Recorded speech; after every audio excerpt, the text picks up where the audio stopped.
Okay, Rob, I got a food item for you here. Okay. This is kind of a mea culpa one, I guess you could say, in a way. Okay. I don't know what sort of Italian lunch meat that is, but So it's not really truly a mea culpa thing. It just happens to be a return to a brand, which hasn't happened too much, I don't think, for us in Bud Suds and Duds. This was a solo BSD that I did where I did a drink in an item. I think it might have been for Wizard's Way Out. I'm not sure which thing I did it with.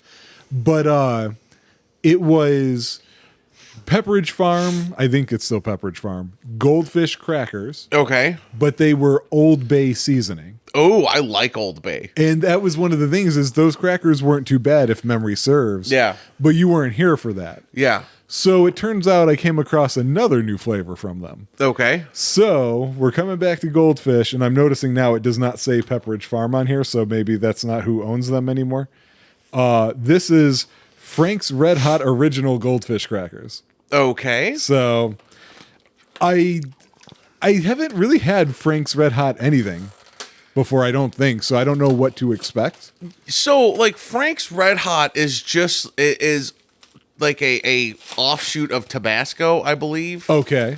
I haven't had something like a Tabasco in a long time. Because I prefer, like, Chipotle or adobo or something like that. Sure. Now, going into this, I'm assuming I'm probably not going to like it. That doesn't sound like a me thing, but that you might. So we'll see, though. I got to be honest. I don't feel like I'm getting a whole lot of anything out of it. Are you? No, it's like a whisper. Yeah, if you would have told me this was like... The aftertaste is there. Okay. Yeah. The aftertaste is there. The Frank's Red Hot comes after. I don't dislike them because Goldfish crackers are fine. Right. But I'm going to have to go neutral on this one. Yeah, like I've tried a couple little handfuls and I'm not getting a lot of like Red Hot. Yeah. Now, here's what's funny about this. When I did the Old Bay thing, I remember the first cracker that I took had way too much seasoning on it and started choking me right away. And I thought, it's weird. It's at the top. How did that happen? You know? Right. But then the rest of them were fine. So I thought that's why I wanted to get a couple this time, just in case. The burn, quote unquote, is kind of there, but you have to think about it to notice it. Yeah. But the thing is, like, yeah, for Frank's Red Hot,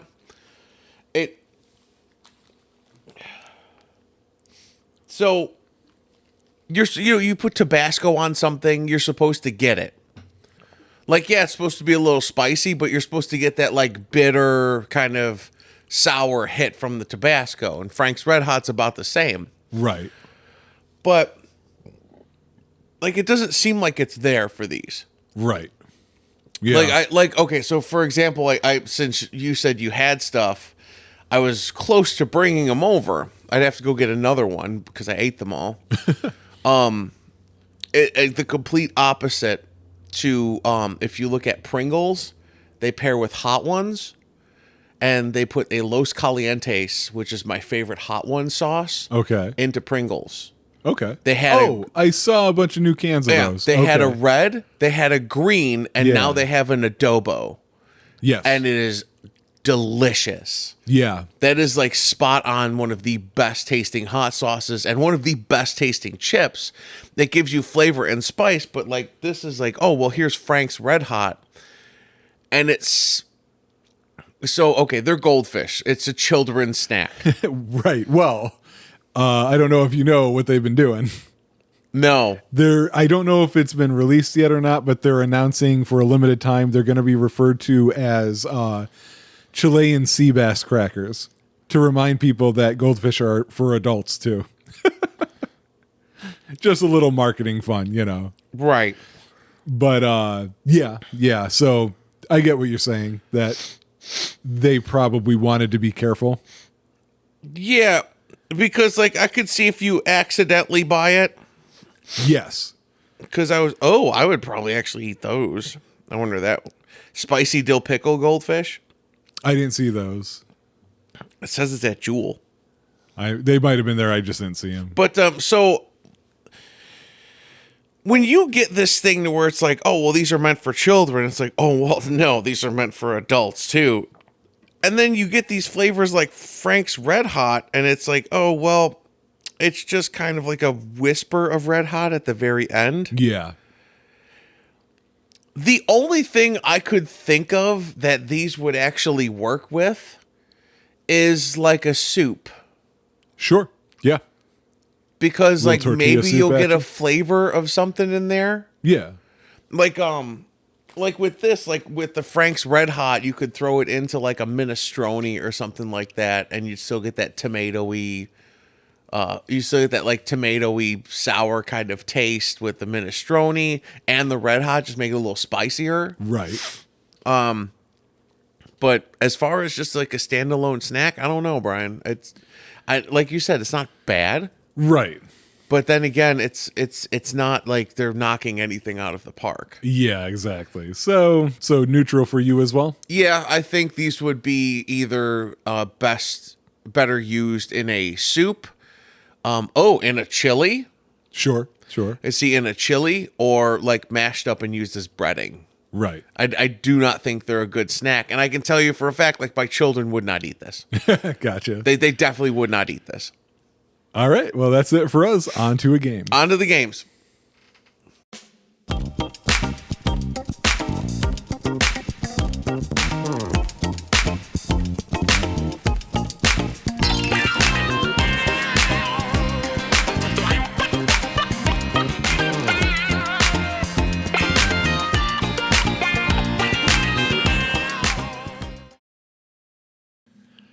Hey, y'all.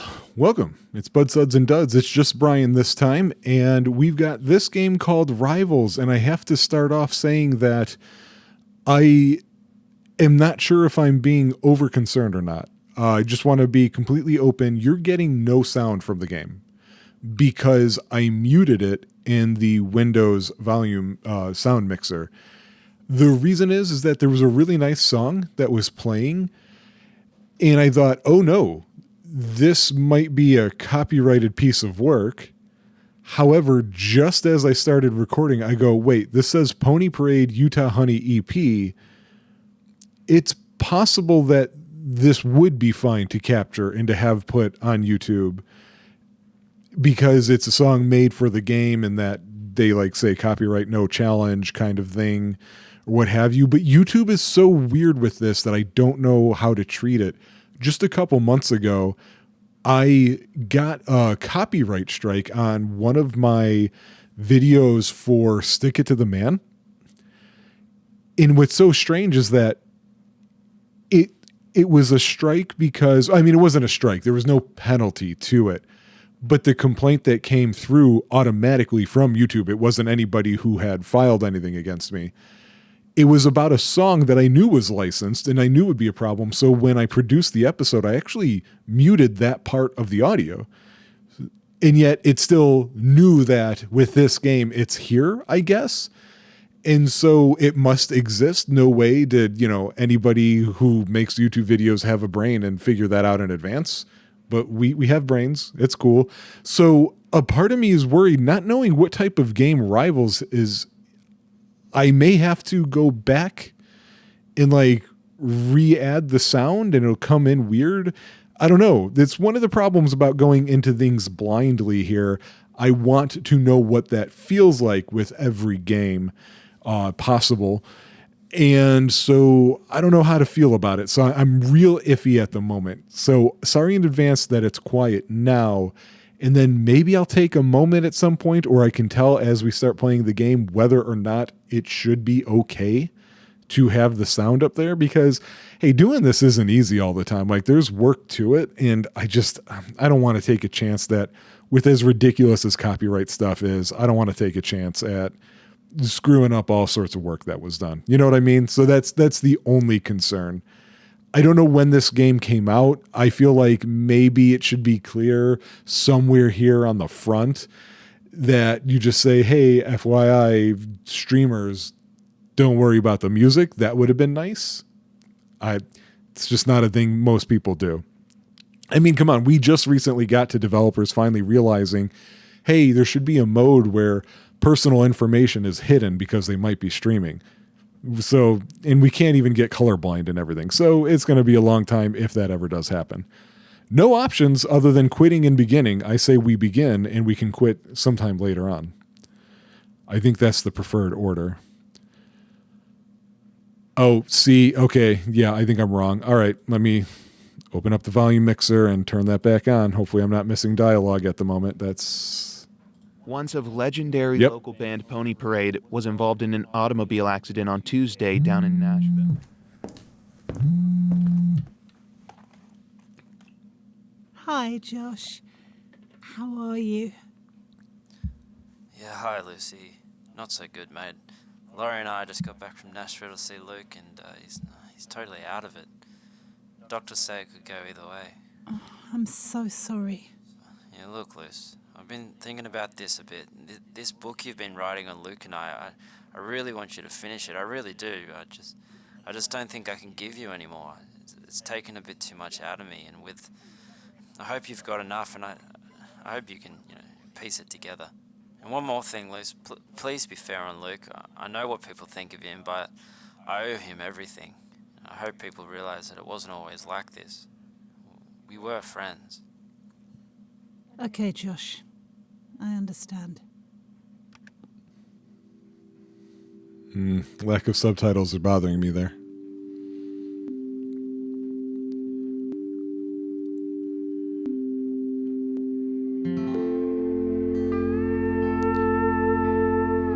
So are we leaning towards music rivals?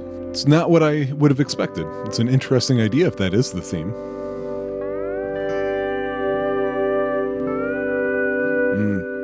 I'm sorry, but it feels like the dialogue and the music volume are poorly mixed. I had to turn up and still could barely hear the dialogue, and now I got to turn it down for the music.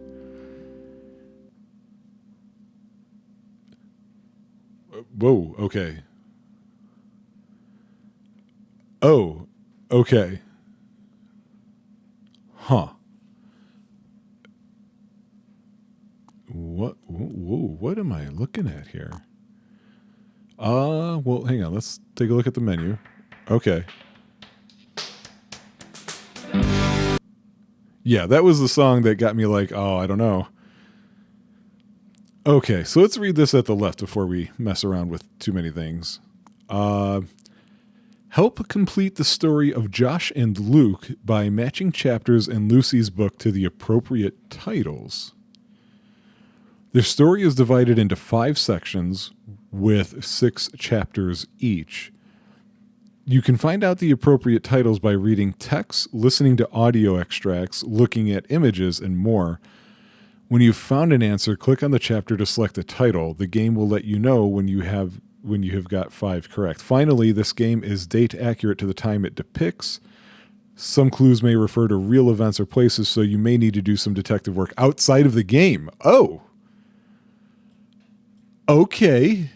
This seems unique to me, which you guys know that always excites me. So we're in section 1. There's 5 sections. Each one has 6 chapters to it. Okay. I'm very curious here. I'm not sure what to expect. So this explains I'm looking at... Oh, wait. Instructions with this. Okay, I do that. Here we have an interview. I guess let's dig in. Interesting. Yeah, I produced this Gestures to Disc on Wall, now legendary record. I'm also Karen's uncle. She's a real good player, on tour with all those stars. Really, you should be doing a book about her. Anyway, when I first met the band, they were still pretty raw, but they had these voices. They were only about 18, but man, both guys could sing. Throw in a great drummer and steel player, and it's no surprise that people still talk about them around here. Josh was pretty quiet for most of the sessions. Luke was running the show. Are these the 3 people here? I know he has this reputation now as some kind of kook, but he was always charming, polite, listen to what I had to say. He was already trying out that Southern thing, and You know what they say about people from the South. They've got manners. No, nobody says that. Or if they did, we know better now. People are people. The band worked real hard. They were like professionals, heads down, concentrated all the time. And when the guys sang together, it was like there was electricity in the air. I never saw the band play live, but I figure it was pretty much like that. We put the record out on my label, a tiny imprint at the start of the new year. Things were pretty slow until I put a call into my buddy L down at KXXR. They started playing them regularly through the spring, and then Rolling Stone came a-knocking. You know, as much as it was a shame what happened to the band, look at all the music that came out of that. I like to think I played some small role in making it happen. Okay, so that's an interview with Jeff Schultz. So Jeff Schultz sounds like a producer working on behalf of a record label. And that was in 2009. I'm assuming this is a fictional band and fictional people, and they're just alluding to them having existed in the nonfiction events that they were referencing. I don't know. Now, okay, so that was in 2009 that he interviewed. It wasn't about 2009, so let's keep that in mind. Also from 2009 is an email from Ethan Rice. What were the names of our people here? He's Karen's uncle. We don't know who Karen is, but you have Josh and Luke. Right? Wasn't Luke the other name? I swear I just saw that. Yeah, Josh and Luke right here are the dudes. There seems to be a female in the band, but is that Karen or not? I don't know.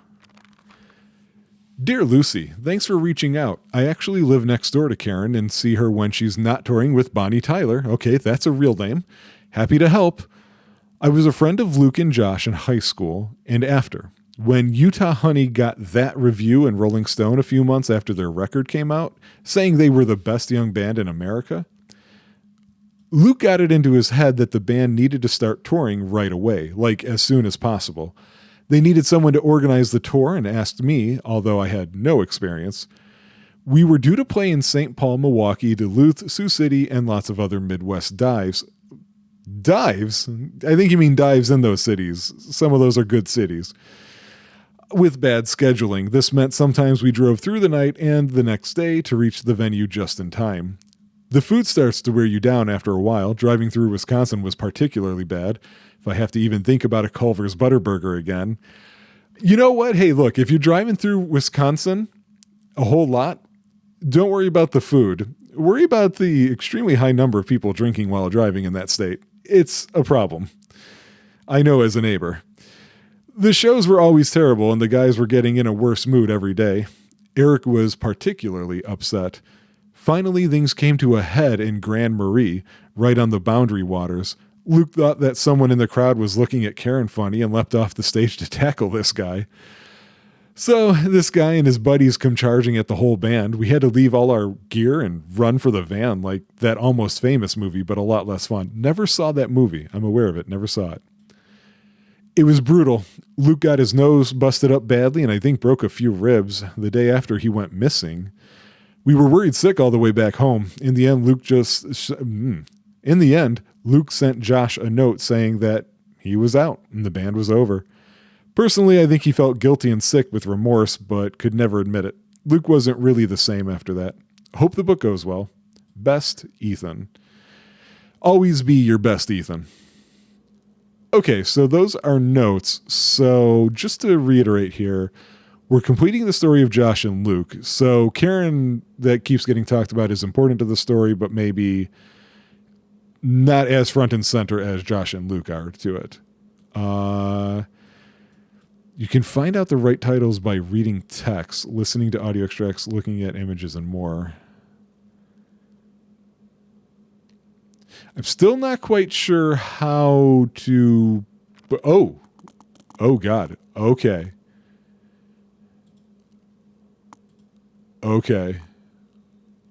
Huh. Let's see what this is. So it's a band flyer. Ramsey Senior Prom. Oh, it's a picture. Ramsey Senior Prom, Saturday, July 22nd. Bands Pony Parade, Mother Lover, and Deadworm. Why did they put it together using serial killer cutout paper? Like, that's a weird thing. Can I flip this at all? No. So there's nothing on the back side. So we're assuming they all went to high school together. Luke and Josh sound like they could be siblings, but I don't know that for sure. Unless did he say it? I don't know that he said it. I have a feeling like I'm going to have to go back and forth between some things. All right, so here we've got... You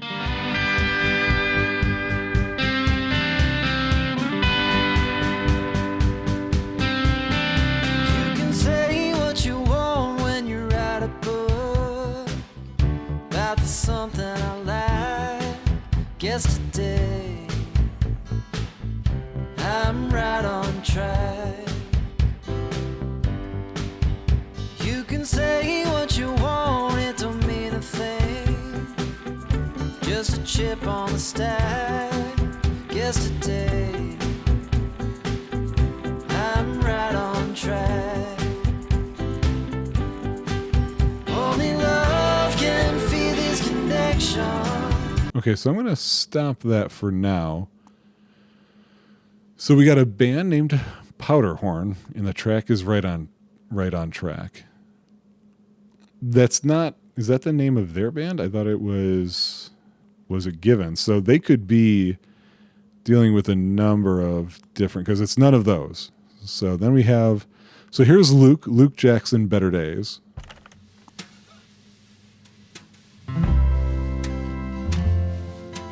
Susanna is the title.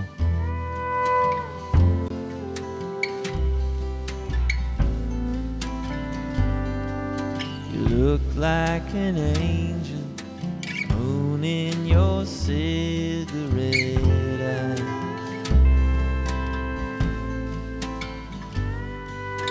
Tell me your secret, 'cause I don't want any more lies.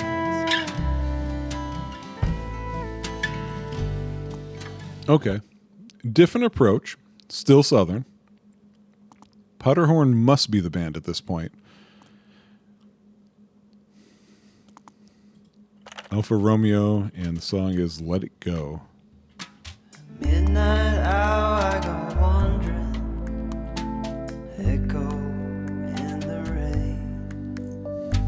Fall in love by an endless sea, melt into the waves. Did I ever see you standing there, sweet Adeline? Mist rolls in. I don't think I want to play these. I think I just want to get the titles for the moment. So, Losing Sleep looks like it's a single. A second time, so Isle Royale. Oh, Caroline. Wait, what was this one? A second time.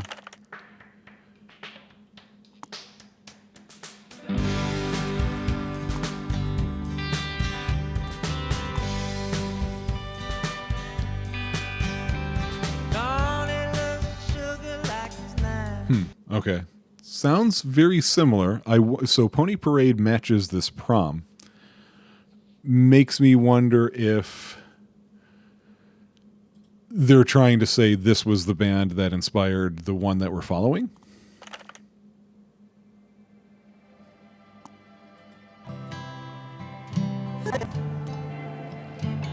Get in the middle.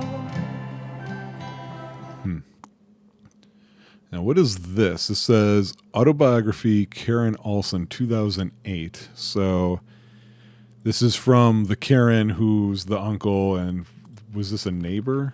Yeah, a neighbor. Chapter 3, Girl in the Band, read by the author. My first big gig was as the drummer in Pony Parade. I knew Josh and Luke when we went to Ramsey together. They were both from out of town. Josh had moved up from Florida just before junior year with his mother. Luke had come over with his parents from Australia because his dad had a teaching job at the U of M. They both lived in Highland Park, but Josh lived on the nicer side of it, if you know what I mean. I was, by then, a real good drummer and loved rock music. I used to play live in a little country combo with my uncle, which the guys would come see and geek out over the guitar player. It must have been March of '95. We were all cutting class together down at the river when Luke mentioned he and Josh had been writing songs together and whether I wanted to form a band with them. I said absolutely.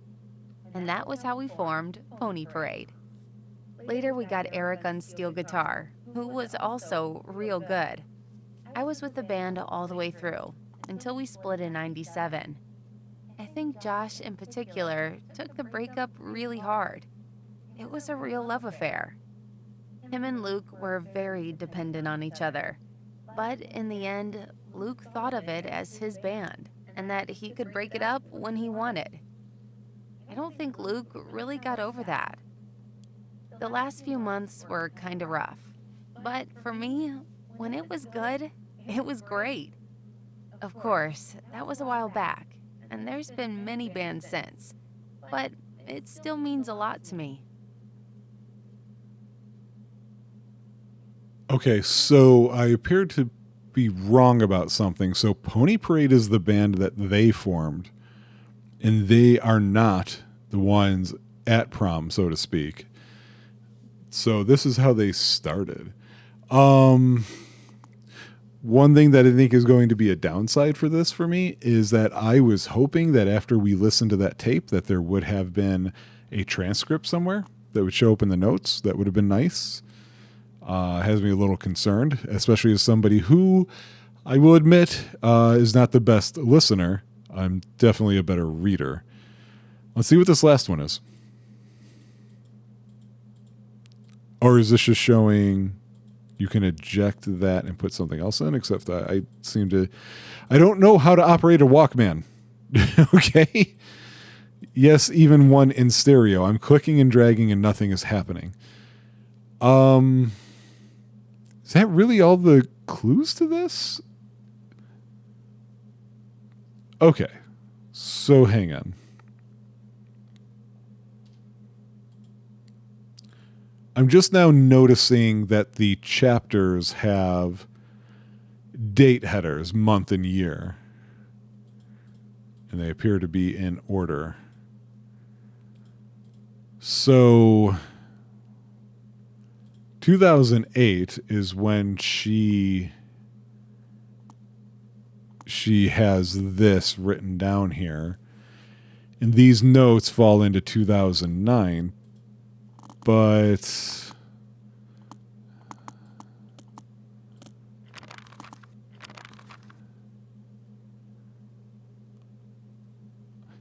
so if there's only one chapter based on 2009, does that mean I'm supposed to find something common between these two?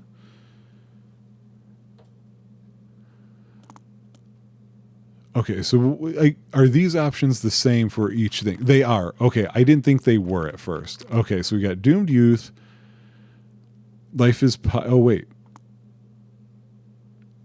Oh, I thought when I was highlighting over these sections, I thought the words showing up here were the same. I wasn't comparing them. Doomed Youth, First and Only Tour, Life is Pie with Belgian Fries, Powderhorn tour and fall in love with their car, but Ben leaves afterwards. Never heard of Ben yet. Josh recruits Ben into his new band, Powderhorn. Okay. Luke shows up at Josh's house unannounced. Luke leaves a message on Josh's answering machine. Luke wows the UK festival crowd, but fails to impress a UK rocker. Big gig at the prom.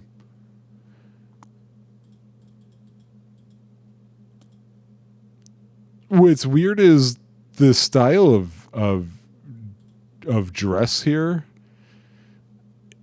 is messing me up because the first section is March of '95. I don't think those were the mustaches or the clothes that we were wearing around then, you know.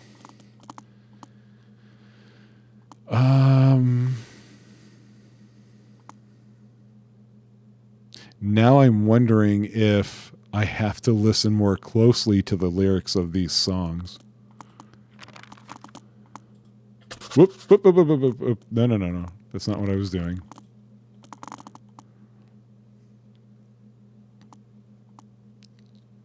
So Josh is apparently with Lori.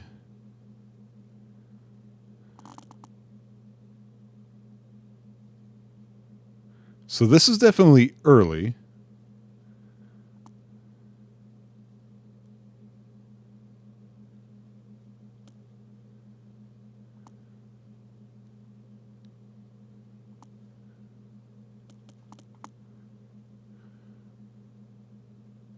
Okay.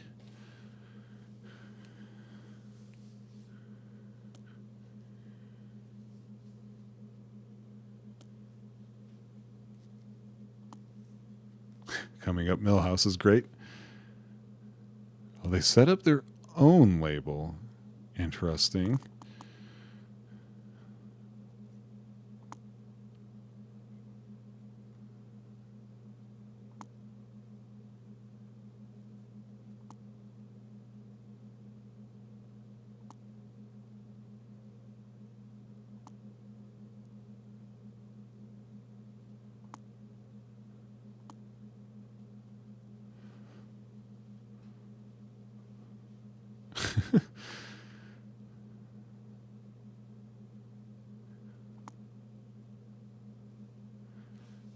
Okay.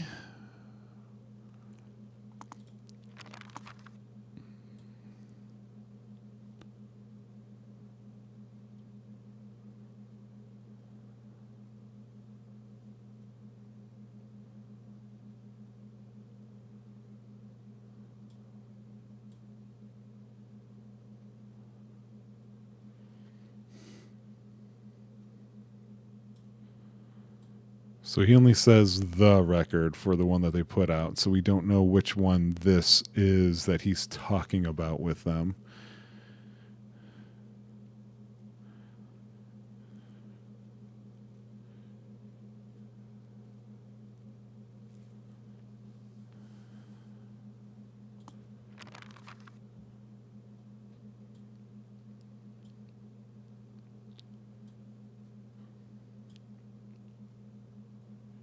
Okay, so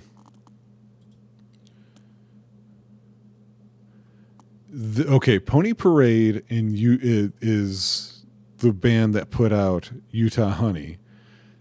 That's the one that is referencing.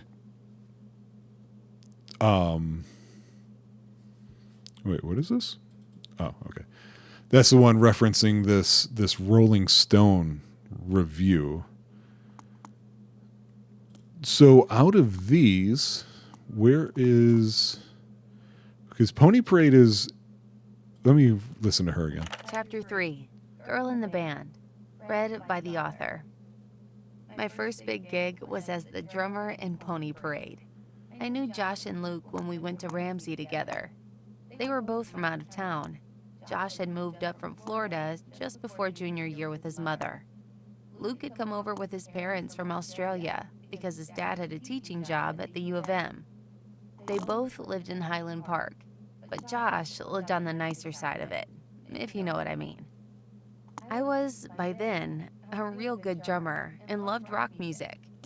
I used to play live in a little country combo with my uncle, which the guys would come see and geek out over the guitar player. It must have been March of '95.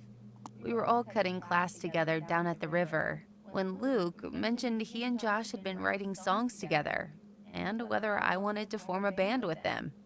I said absolutely. And that was how we formed Pony Parade. Later we got Eric on steel guitar. Chapter 3, Girl in the Band. Stop. So... I thought it said it was going to tell me if I'm putting something in the right spot. Oh, when you have 5 correct, you receive new clues. Okay. I mean, you have to have 5 correct, though. You know what I mean? Like, okay. So we've got we've got Pony Parade as the first thing. So they're going to play at this in July of 22. We have, 22, July 22nd. So I'm assuming they met together. I guess that's not guaranteed, huh? Was there another thing that just said,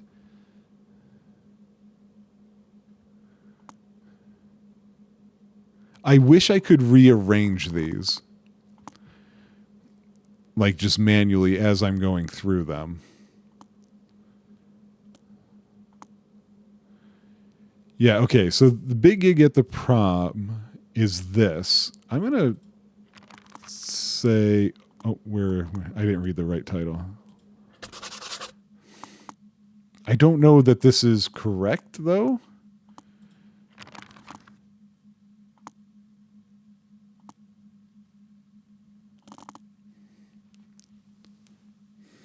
Okay, let me actually take a look at the albums here. So, Pony Parade, do we have any...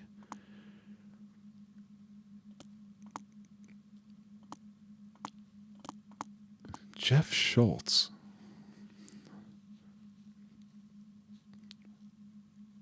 Because Pony Parade, the only album we have for that is Utah Honey, and I think that was the one that I said got the Rolling Stones situation. I don't know.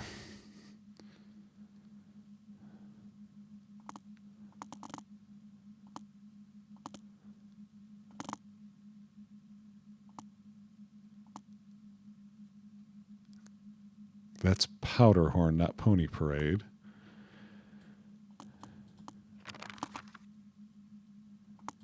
I'll just do that for now. Kids in the Studio.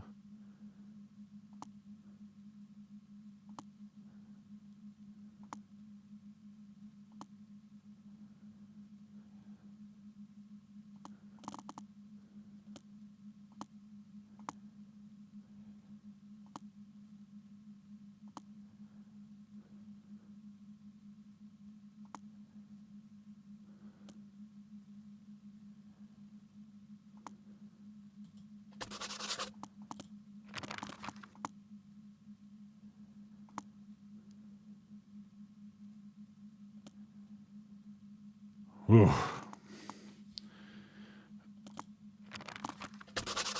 Oh, okay. What happened? Chapter 5. Ethan Rice is now a safety supervisor at 3M, but when he was 18, for one brief and glorious moment, he was Pony Parade's tour manager. I met him at Cahoots in St. Paul, opposite the music shop where he took a series of unsuccessful clarinet lessons as a child. He looks at me ruefully. Here to talk about my failures, eh?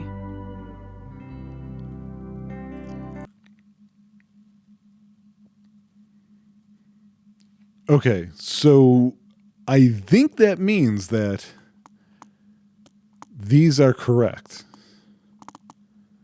I think that's the idea. We have more things here. Let me check the instructions that said... I mean, we received new clues, so I think we've got that right. This is an interesting idea for a game. I think we're going to do one more episode of this, and that'll probably be it. I'm very curious as to how this goes, but I also don't want to do too many episodes of it because this feels like anybody who has an interest in this game, like you should know it and you should want to get it right now, and then you should stop watching me. Plus because, as you can tell, I was really unsure of how to play it to begin with. This seems like an interesting way to look at a mystery game. But actually, you know what I'm going to do first? I'm going to take a quick break here. We may or may not cut to another episode. You'll know because we'll have a stinger out or we won't. And I want to just read up on it. I'm still kind of worried about the music being played, but I feel like I I'm not as worried as I was before, and I feel like I don't have to be worried, but I just want to kind of see if I can confirm somehow. So give me a second. Okay, I'm back. I tried to do a little bit of reading, but I got to tell you guys, this game appears to be among some of the smaller ones that we've done, and I wasn't really able to find the kind of information I was hoping to find on it. While doing that, though, I did come across two things, and I figured, you know what, I should probably share that with you. Number one is that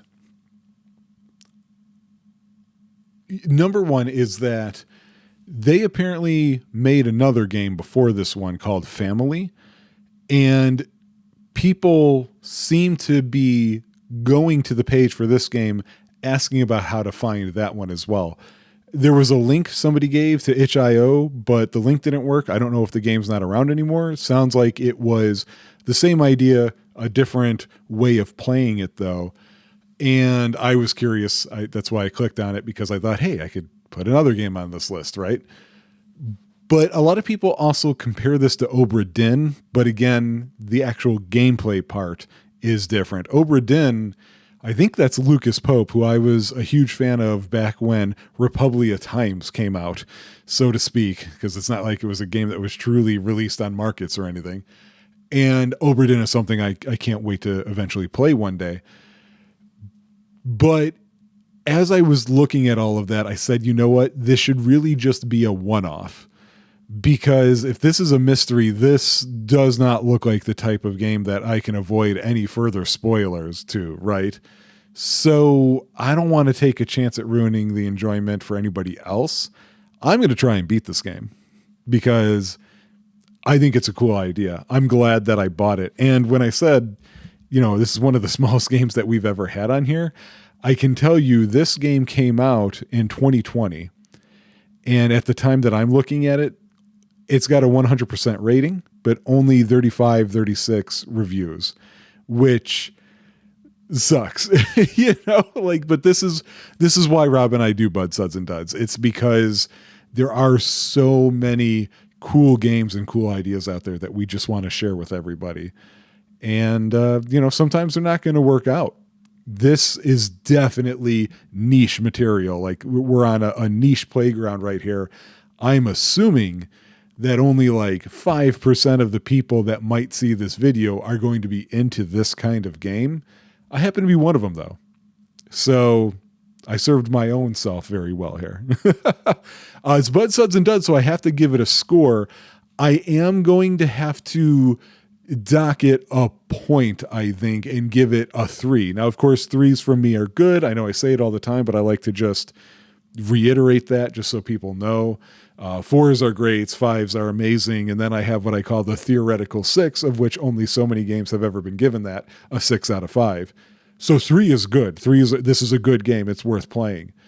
Why does it not get a 4? Why am I docking it a point? One little thing here, and it's just something I alluded to before, which is that I'm better at reading than I am at listening. It's why I like to communicate in writing so much. It's different when I'm talking to people who I know. It's when I don't know them and I'm not like looking them in the face and what have you. I feel like I struggle more to listen. So I wish that you don't have to give me the transcript right away. Make me listen to the thing. Cool. Then give me a transcript, because I'm wondering how many clues are going to be in the lyrics of the songs themselves. Maybe none. But if there are some, I'm going to miss them, because that is a hard part for me with music, is the lyrics. So it might just be a little too tough. I imagine the average person's not going to have a problem with this though. So thanks for joining me. I didn't expect it just to be one episode, but then again, I didn't expect it to be this kind of unique take on solving a story, you know. Take it easy.